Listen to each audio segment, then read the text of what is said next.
And we'll take a look at Canada at the Gold Cup as well. Of course, they have the group stage coming up that starts in Vancouver against Honduras next Tuesday. Then they face El Salvador and Curacao in Houston to wrap up the group stage. Already a roster change for Canada from the initial roster. Sam Adekugbe, a torn Achilles. His season is done for the Vancouver Whitecaps, and Zorhan Basong, who impressed in that first game against Ukraine at the Canadian Shield, is onto the roster. I found it a little bit strange that he wasn't on the roster, but was on this Canadian Shield one before. And that seems to be like what Christian Pulisic wanted to do with the U.S., but not to go down that route. But just heartbreaking for Sam Adekugbe to pick up another significant injury. And you kind of have to think about whether maybe that's the last time he's in a Canadian shirt. If, given all the variabilities of returning from an injury like this.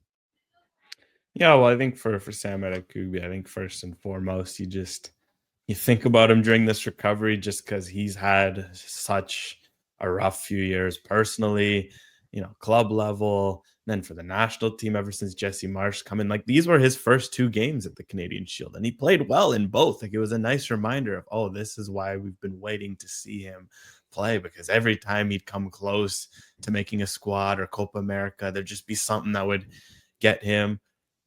Because of that, I won't rule him out. Like, I know from in terms of his mentality, he wants to be on that World Cup team so bad. You can see it the way he works to be involved in every Canadian squad, even if he's up against an injury. But man, it's going to be tough. The one thing working in his favor is Canada's left back depth is kind of up in the air, and we'll have to see how Alphonso Davies recovers, how he recovers.